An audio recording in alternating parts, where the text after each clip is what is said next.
Tiene tía tu gato.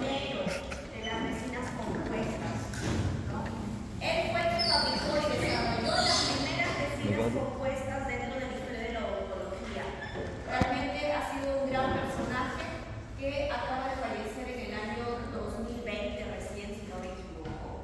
El doctor Rafael Bowen, muy famoso, y justamente su desarrollo y su principal aporte para la odontología, uno de los más importantes fue el desarrollo de la resina, porque sin el desarrollo de esta resina que él fabricó, no tendríamos las resinas que tenemos el día de hoy.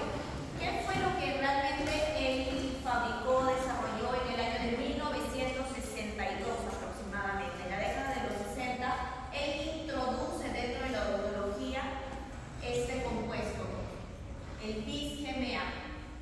Este bis-GMA es el primer material resinoso con algún tipo de relleno orgánico al que consiguen colocarle algún relleno orgánico. Es la primera vez que se consigue unir o incorporar a la matriz resinosa bis-GMA, incorporarle un relleno inorgánico. ¿Y esto porque hasta ese momento solo tenían resinas acrílicas? Y lo que quería de repente era un material que quería mejorar las propiedades que ustedes ya conocen de las resinas acrílicas, que son muy porosas, que de repente no se ven tan estéticos. Entonces, Rafael Bowen intentó incorporar el bis-GMA e introducir a ella algunas partículas de relleno inorgánico y unirlas y formar, desarrollar y producir las primeras resinas compuestas.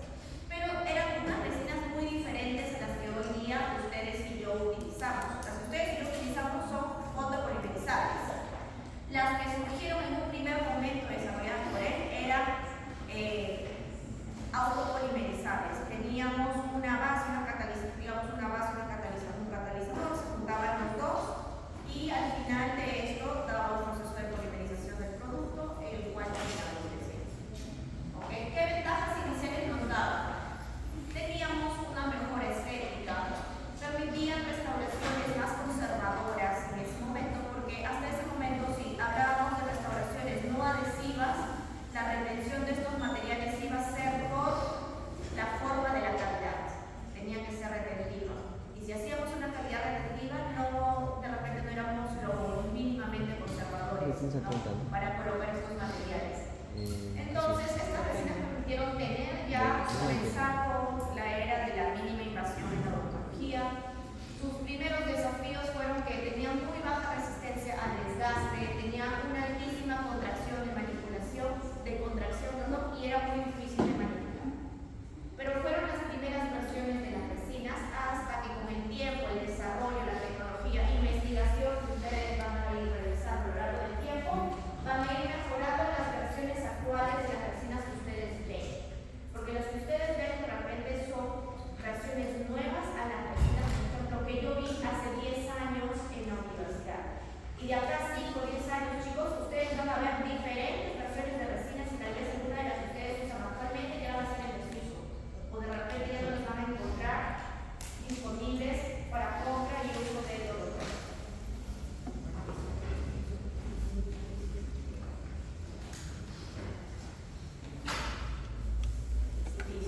Ahora, ¿por qué son tan relevantes las resinas el día de hoy? ¿Qué tienen de importante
calidad, sino simplemente por la adhesión.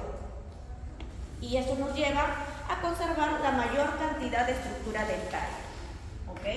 Entonces, ¿qué impacto clínico traen estas resinas? Actualmente, el 70% de las restauraciones realizadas en el mundo son hechas a base de resina compuesta.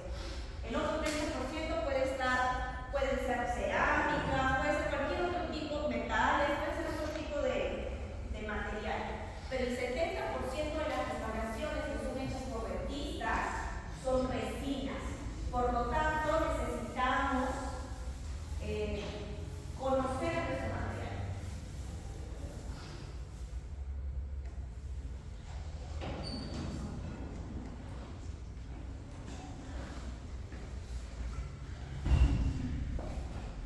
Listo. Ahora, clasificación. Vamos a ver hoy día dos aspectos muy básicos de la resina, porque si no nos vamos a extender demasiado. Y en realidad hay mucho que hablar sobre las resinas, porque actualmente se han dado cuenta, tenemos las resinas que ven acá, y no sé si ustedes han visto en redes sociales, hay resinas impresas, hay resinas, bloques de resina que pueden ser talladas en cartón. Entonces, digamos así, en adhesión, que también vemos nivel 1, nivel 2, nivel 3, cuando también serán nivel expertos en adhesión. Entonces, con las resinas también, vamos a comenzar por un nivel 1, como para poder entender y tener nociones básicas sobre la resina y principalmente a qué nos estamos enfrentando actualmente. Para ubicarnos en tiempo y espacio, ¿en dónde estamos? Pues aquí. Entonces, la clasificación de la resina puede ser múltiples, pueden ser muchas, ¿ok? Actualmente no es que nos referimos a una sola clasificación, pueden haber múltiples clasificaciones, las podemos ver de diferentes formas. Las podemos ver, por ejemplo, desde la forma más simple, puede ser según el tipo de procedimiento, directo o indirecto. Es una forma de clasificar a las resinas. Pueden ser otro tipo de clasificación, por ejemplo, la forma de polimerización. Pueden ser de autocurado, pueden ser por fotopolimerización, pueden ser duales o pueden ser por sometimiento al calor. Son diferentes formas de verlas. ¿Qué otro tipo de clasificación podemos ver? Según el nivel de viscosidad. Pueden ser fluidas o pueden ser compuestas. Fluidas como cuáles. ¿Han visto los gigantes? Este también es un tipo de resina. La resina fluida, su mismo nombre ya lo dice, es fluida. Entonces, por ejemplo, ahí tenemos ejemplos de viscosidad baja, ¿no? Fluidas. Y tipo pasta condensable, la resina compuesta que ustedes tienen en un tubo y agarran y colocan en su cavidad para poder conformarla, ¿cierto? ¿Qué otro tipo tenemos? Por ejemplo, acá interesante. Según el tipo de partícula, si es prepolimerizada, si tiene nanocerámicos, si tiene nanocirconia, esférico, diferentes tipos de partículas. Por su capacidad funcional. A mí, chicos, realmente, digamos que todas estas son clasificaciones muy clásicas, ¿ok? Incluso el tamaño de partícula, que es la que hoy día vamos a explorar dentro de toda esta clasificación. Porque mi objetivo no es que ustedes sepan de memoria y de porrazo todo esto de acá. Lo que me interesa es que ustedes sepan que las resinas se pueden clasificar en diferentes formas, según como vemos acá, los han agrupado. Pero, por ejemplo, quiero que vean hacia dónde están apuntando actualmente.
Factor C. cuando se contraía el material. Factor C.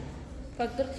Factor C. Entonces, ¿de qué forma también la industria ha intentado mejorar esas características? Intentando lanzar al mercado, por mucho tiempo se centró en eso la industria, en lanzar al mercado resinas que sean de baja contracción y no solamente las tradicionales que usamos. De baja contracción, incluso unas que se llaman bulkfill, que son justamente resinas de contracción muy baja, que tú las puedes colocar. ¿Cuál fue el incremento máximo de resina que les dije? 2 milímetros. 2 milímetros, no podíamos exceder. Pero ¿qué pasa, doctora, si yo estoy con un paciente pediátrico? Mi paciente está llorando con la boca abierta, tengo que retirar la resina, pero ya. Quiero hacerle de un incremento con mi resina, lo puede hacer. Pero ¿qué resina usaría? ¿La resina tradicional o una resina de baja contracción? De baja contracción. De baja contracción. Entonces, No, la Bulfi, en esa clase de situaciones clínicas, yo le veo una gran ventaja a las resinas de baja contracción, como por ejemplo las Bulfi.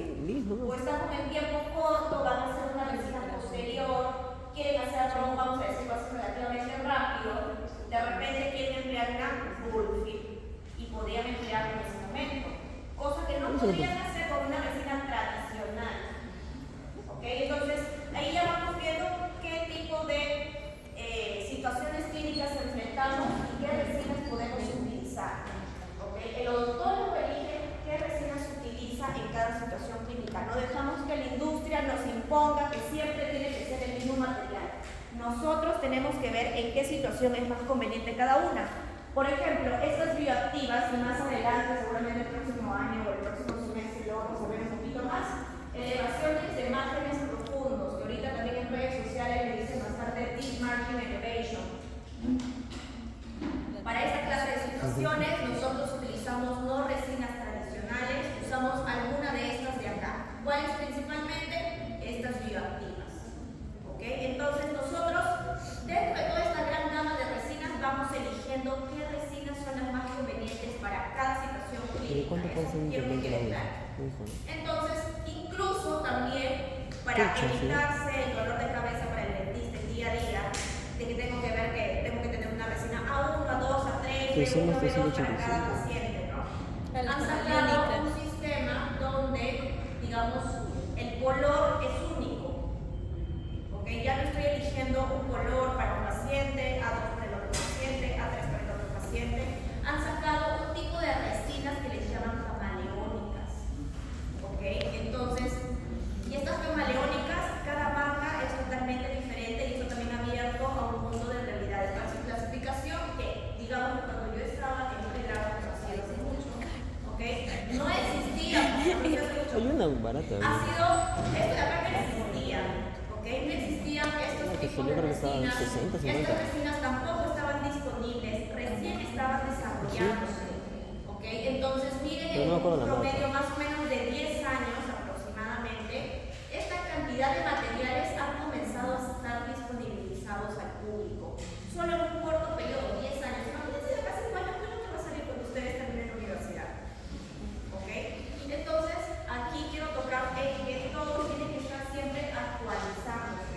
Termina la universidad, se actualiza. ¿Qué materiales hay disponibles? Se actualizan. Porque siempre están en constante cambio. Y se van a dar cuenta poco a poco que es un cambio rápido. ¿Qué tipo de clasificación vamos a ver hoy día? Esta principalmente. Según el tamaño de partícula. Ya, este de acá es una clasificación muy clásica. Pero por lo mismo, ustedes van a tener que familiarizarse con esa clasificación clásica. Pero ya de por sí quiero que sepan que hay todo un mundo de resinas allá afuera. Y que nosotros acá en la universidad estamos viendo solo un pedacito. Ahora, según el tamaño de la partícula, como les comenté el día de hoy, la clase va a ser bastante teórica. Según el tamaño de partícula, nosotros lo vamos a clasificar. Y por tamaños me refiero, y vamos a tener a 3, 4, 5. Macropartícula, micropartícula, microhíbrida, nanoparticulada y nanohíbrida. ¿Ok? Esto es según el tamaño de partícula. ¿Cómo son las macroparticulares? Por ejemplo, acá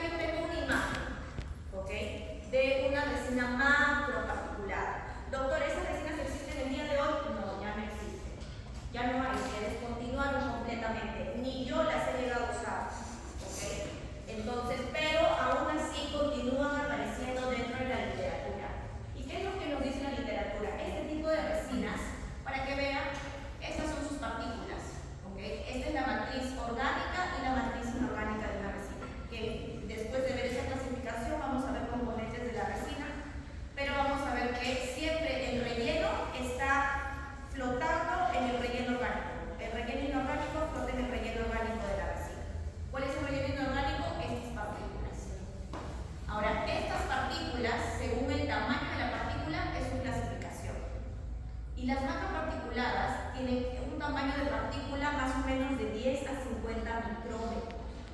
¿Ok? 10 a 50 micrómetros, que es bastante. Características, vean en qué año comenzaron a aparecer. ¿Con quién?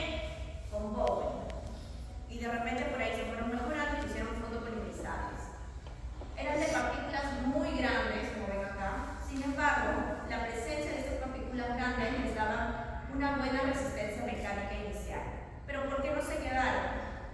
Tenían una bajísima estética y luego de colocarlas en boca se quedaban rugosas, retenían mucha plata, eran muy malas para el pulido y se desgastaban muy rápido. ¿Okay? Y por eso es que el día de hoy están prácticamente en desuso. Pero doctora, ¿por qué se desgastaban tan rápido? Lo que sucede es que en la matriz quedaba, digamos así, su resina cuando recién salía el paciente. Acá está la macropartícula. Pero al momento en que el paciente mordía, desgastaba, o ustedes pulen, ¿qué hacen? Un desgaste superficial de la resina, porque todo lo que hacemos es por abrasión, ¿cierto? Pero ¿qué sucedía con esta macropartícula? Como era tan grande, se quedaba desgastada de esta forma, a la mitad y quedaba expuesta al medio. Pero como era tan grande, ante cualquier tipo de esfuerzo que se realizase sobre ella, o se podía romper, se podía quebrar, se desprendía de la superficie rápidamente. Y al desprenderse de la superficie, ¿qué nos quedaba? Matriz inorgánica y matriz orgánica, solo una matriz orgánica irregular, una matriz orgánica que no iba a ser pulida apropiadamente, que se podía fracturar, y por esa razón fue que comenzó a caer en desuso. ¿Sí? Por esta razón. A raíz de esto fue que fueron mejorando las resinas que se tenían y comenzaron las resinas microparticulares. Estas resinas microparticulares, como ya dice su nombre, el tamaño de la partícula ha disminuido. Ha disminuido, vean, de lo que estábamos en de 10 a 50 micrómetros. Hemos pasado a 0.01 hasta 0.04 micrómetros, más o menos en este rango. Entonces vean el tamaño de partícula que tenemos ya a este nivel, es mucho más pequeño. Y como es mucho más pequeño, tenemos más partícula dentro de una misma matriz. Tenemos mayor cantidad de partículas, tenemos partículas muy pequeñas, una alta carga de relleno inorgánico nos permite esto, colocar más partículas pequeñas en la resina. ¿Y qué ventajas me da? Me da un excelente pulido, me da un brillo superficial muy bueno y era muy indicado para resinas en el sector anterior, ¿no? Resinas en un sector estético, querían hacer reparaciones interproximales en el sector anterior, seguramente usaron microparticulares. Desventajas, tenían menor resistencia mecánica, por lo cual no eran recomendables para utilizarse en el sector posterior. ¿Okay? Y por lo mismo, también permitía un desgaste un poco más acelerado. Ahora, todavía tenemos microparticulares en la actualidad. Macro ya no tenemos. Macro ya no tenemos. Ya no existen. Microparticulares puede haber por ahí alguna, pero también están casi en desuso. ¿Ok? Microhíbridas fue la siguiente gama de resinas que aparecieron, porque quisieron juntar lo mejor de los dos mundos. Dijeron, si son partículas muy grandes, tienen buena resistencia mecánica. Si tienen partículas pequeñas, nos da un excelente brillo superficial. Si hacemos algo intermedio entre los dos, si hacemos con partículas que sean pequeñas y ligeramente grandes, ya no tan grandes como las macro que llegaban desde 10, pero un poquito más grandes que las microparticulares. Entonces dieron un rango de partículas de relleno entre medianas y pequeñas, como podemos ver acá, dispersas, y con esto buscaron mejorar la resistencia mecánica y también conservar el aspecto estético del material que ya habíamos conseguido con las microparticulares. ¿Okay? Entonces, de esta forma, si yo tuviese que elegir entre la micropartícula y la microhíbrida, yo hubiese elegido la microhíbrida. Por eso es que la microparticular también comenzó a caer en desuso. Ventajas. Este tipo de resinas microhíbridas tenía un buen equilibrio, no excelente,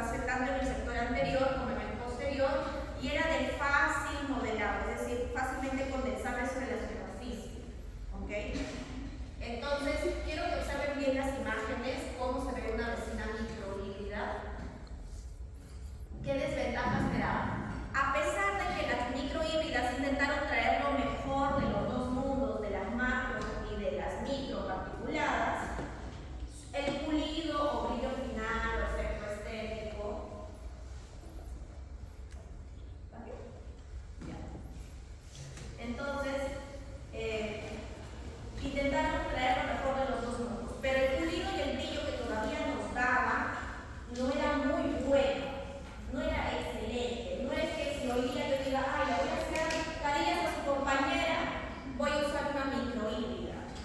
No la usaría, ¿ok? Podía ser usada así, pero no era tan buena aún así, ¿ok? No era tan buena como resinas que tenemos ahorita disponibles.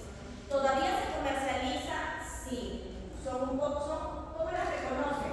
Uno, cuando compran sus resinas, les dije, creo en el inicio, cuando escuchamos a decirnos que no voten las instrucciones del fabricante que siempre vienen con la resina.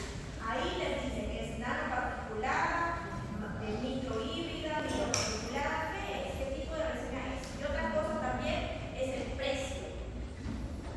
Por lo general, este tipo de resinas son un poco más económicas, por ejemplo, que otras que vamos a ver ahora. En eso también hay una diferencia en el precio. ¿Okay? De repente ustedes dicen, esta resina también puede ser. De repente sí puede ser, funciona así. De repente el costo es mucho menor. De repente puede ser una microhíbrida. ¿No? De repente no sería una resina ideal si yo quiero hacer una restauración en el sector anterior. O si quiero hacer una carilla, de repente no sería mi resina de elección. ¿Ok? Pero que la puedo usar, la puedo usar. Por ejemplo, ¿la puedo usar en restauraciones en el sector anterior y posterior? Sí. ¿La puedo usar en carillas? Sí. Pero me va a dejar el mismo brillo que resinas, por ejemplo, que ahorita tienen en la clínica, que no son microhíbridas, no les va a dejar el mismo brillo. El mismo efecto no va a ser. ¿Ok? Desventaja de las microhíbridas, el pulido y el brillo no es tan bueno. ¿Ok? Y con el tiempo pueden volverse ligeramente rugosos, especialmente si están en sectores de alta función.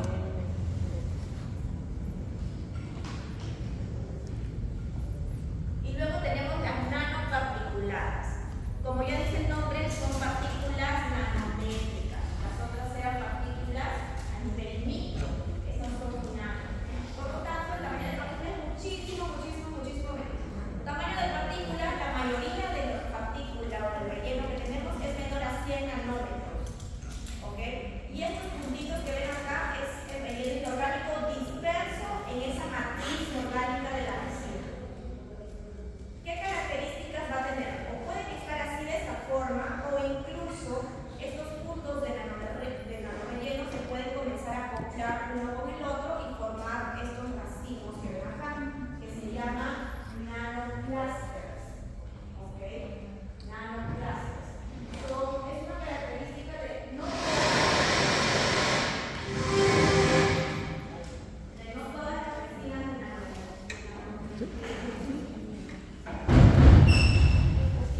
es una característica no de todas las resinas de relleno, pero de algunas resinas sí. Por ejemplo, la Filtret Z350 me parece, ellos dicen que su resina forma estos nanoclusters. Ellos me dicen, nuestra resina tiene nanoclusters, perfecto. Estos nanoclusters son agrupaciones de silencio. Estos nanoclusters son agrupaciones de muchas nanopartículas que van a actuar como si fuese una partícula macro. Y de alguna forma esto permite mejorar también sus propiedades físicas y ópticas de la resina misma.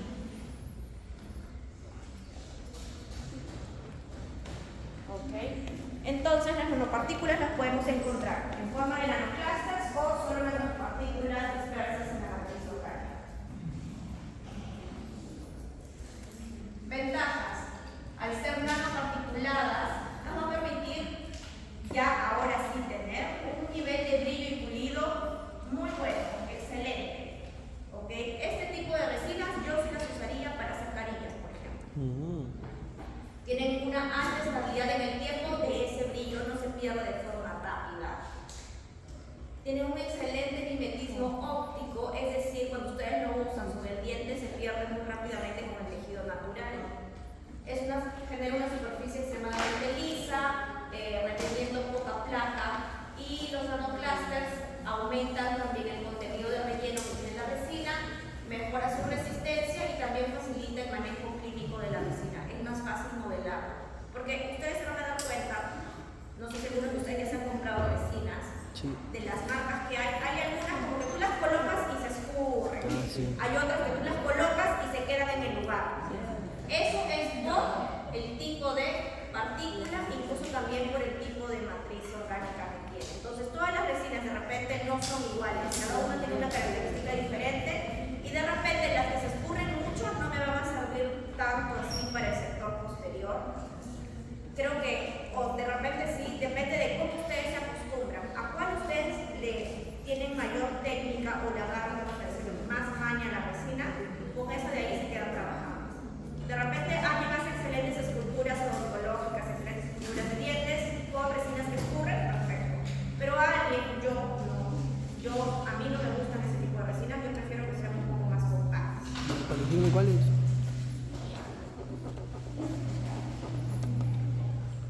Indicaciones clínicas, restauraciones en el sector anterior, carillas estéticas o restauraciones, bueno, en el sector anterior.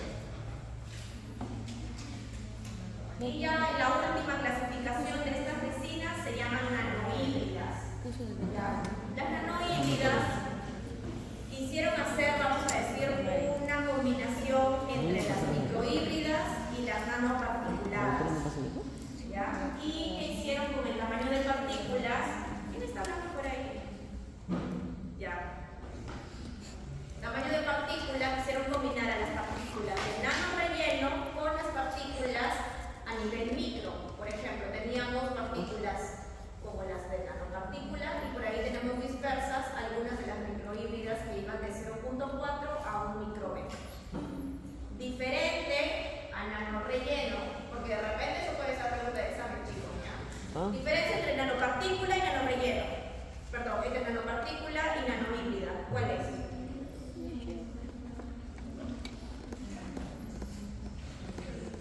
¿Nanopartícula qué es? Solo nano. Sí. Ya dice su nombre, es nanopartícula, es solo nano. La nanohíbrida, que va a tener nano y una partícula adicional que no es nano. Por eso se le da el sufijo híbrido. Entonces, a todos los que les demos el sufijo híbrido es porque la partícula que sea micro, por ejemplo, es una partícula micro y el híbrido es un tamaño diferente a ese.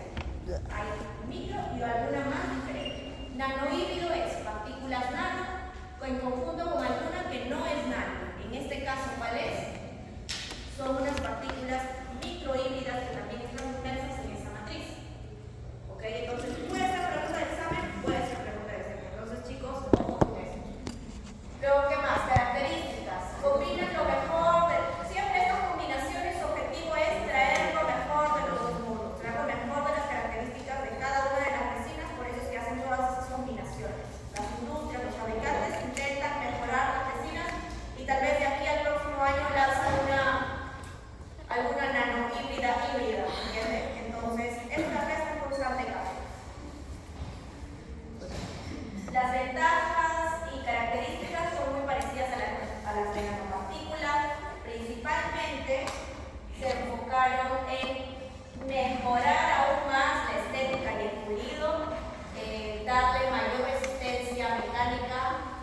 cómo es el factor C, cómo intervienen los monómeros de alto y bajo peso molecular para su control. ¿Ya? Entonces, para recordarles, yo les hablé de los monómeros funcionales de alto peso molecular, de bajo peso molecular, que podía ser de repente el UTMA, el TECMA, ¿ok? Y el BISGMA clásico, esos son monómeros funcionales, que vamos a decir es la matriz verde. Sobre ellos nosotros buscamos las partículas de relleno, esa fase inorgánica. Estas partículas de relleno, como han visto, pueden ser macro, micro, híbridos, lo que ustedes quieran, pero son partículas de relleno. Y si yo boto piedra sobre alguna resina no se va a adherir. Lo que yo necesito es que estas partículas se unan de alguna forma a esa matriz orgánica. ¿Y de qué forma? Le ponen un recubrimiento especial, que es esta línea que tiene alrededor de cada una de las partículas, para que se puedan acoplar, para que sea un solo cuerpo. ¿Ok? Entonces, basándonos en eso, tenemos la fase orgánica, que ya les mencioné, la inorgánica, que es el relleno, y el agente de unión que hace que la partícula se una a esa fase orgánica es el agente de unión. Y fuera de eso, pues los pigmentos que ustedes le puedan dar a la resina para que tenga algún tipo de color, efecto, iniciadores que lo hemos visto también en el adhesivo, que es básicamente para que comience y dé inicio el proceso de polimerización. Entonces, si en el examen yo les coloco esta imagen, ustedes me van a saber señalar ejemplos de matriz orgánica para una resina, me va a aparecer. Si se les dice qué es la línea negra, qué es lo que está permitiendo, qué efecto tiene sobre la partícula de relleno, también me la van a decir, ¿verdad?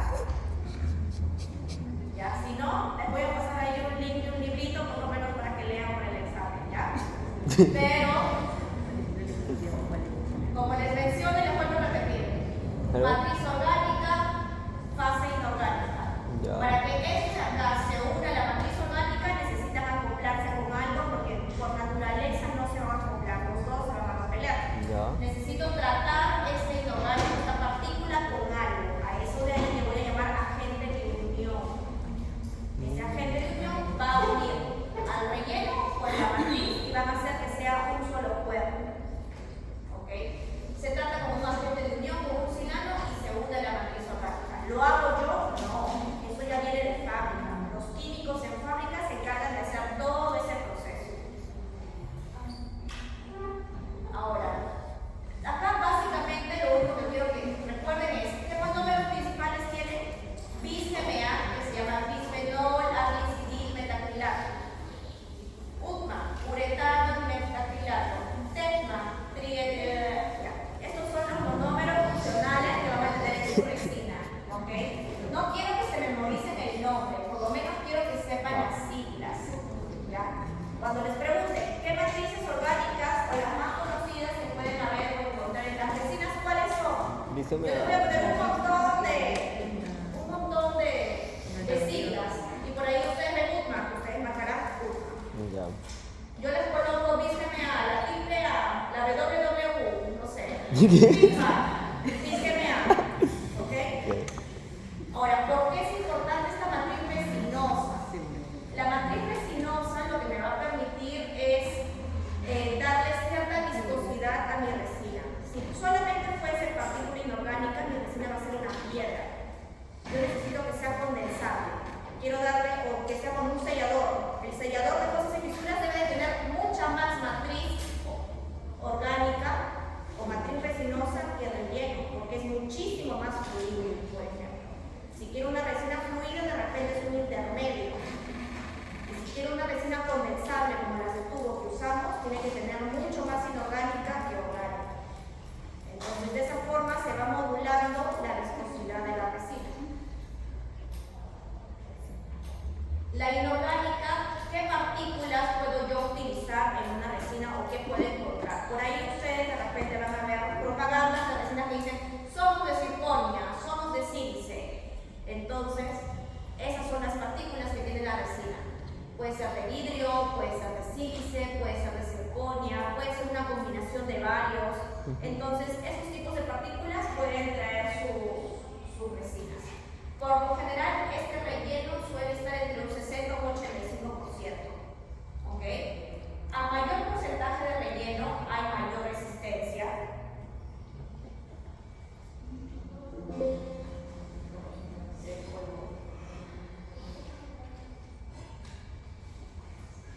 No.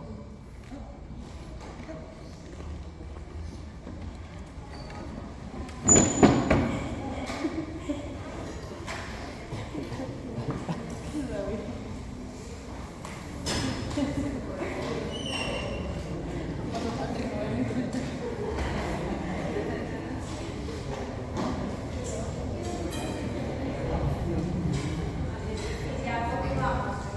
Entonces, estas partículas de relleno lo que van a permitir es darles mayor resistencia, menor contracción. De los elementos o de los componentes de la resina, ¿a cuál yo le voy a atribuir la contracción del material? ¿Quién es el encargado de la contracción? ¿El relleno inorgánico o la matriz orgánica? Inorgánico.